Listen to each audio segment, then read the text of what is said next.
Uno de los movimientos políticos, económicos y sociales ocurridos en América entre 1910 y 1920 es, sin lugar a dudas, la Revolución Mexicana. El ideal para los jóvenes era desplazar la dictadura porfiriana de 30 años. Los obreros soñaban con una legislación que les ofreciera un mínimo de protección contra el abuso de los poderosos. Los campesinos querían tierras. Si hubieran tenido una ideología bien definida, pudo ser igual de trascendencia que la Revolución Francesa o Rusa, y servir de pauta para la liberación de muchos pueblos en el resto del vasto continente que se encontraban en un similar estado. Madero estaba convencido que los problemas del campesinado mexicano derivaban de la falta de democracia en el país. Cuando el presidente Díaz indicó que aceptaría las elecciones libres en 1910, Madero publicó la Asociación Presidencial en ese mismo año, y más tarde fundó el Centro Antirreeleccionistas de México en mayo de 1909. La primera convención del partido atrajo representantes de todos los estados, menos de 4. Díaz arrestó a Madero a principios de junio de 1910 para mantenerlo fuera de las elecciones del 26 de junio, pero este escapó a principios de octubre huyendo a San Antonio, Texas, donde escribió su proclamación a los mexicanos para que se alcanzaran contra el régimen el 20 de noviembre de 1910, el conocido Plan de San Luis.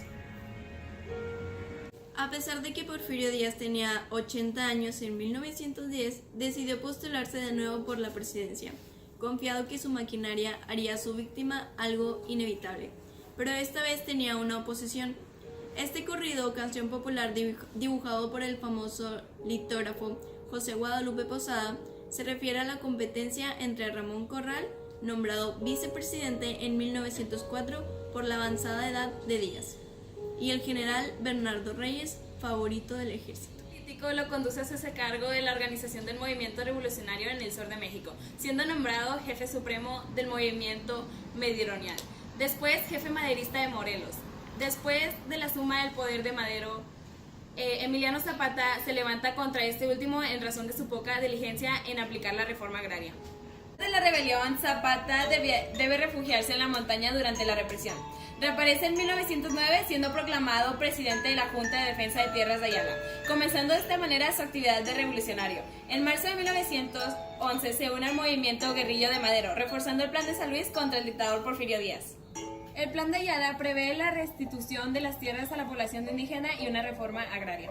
Cosas políticas de la Revolución Mexicana, tenemos que el poder de Porfirio Díaz duró durante 7 años. Este prolongado tiempo en el gobierno lo consiguió mediante la fuerza y la manipulación de la Constitución, siendo él contradictorio, ya que en 1876, cuando él llegó a la presidencia, había prometido la no reelección, misma que evidentemente se vio manipulando. Luego, en las causas económicas, tenemos que el 40% del terreno mexicano estaba nada más distribuido en 840 hacendados. El latifundio era tan desmedido que en ocasiones una sola persona era dueño de terrenos que tenían el tamaño de varios países europeos. Entre las consecuencias de la Revolución Mexicana más destacables encontramos la promulgación de una nueva constitución, el restablecimiento de ciertos derechos laborales, nuevas políticas agrarias, la recuperación de la libertad de culto o la nacionalización del petróleo.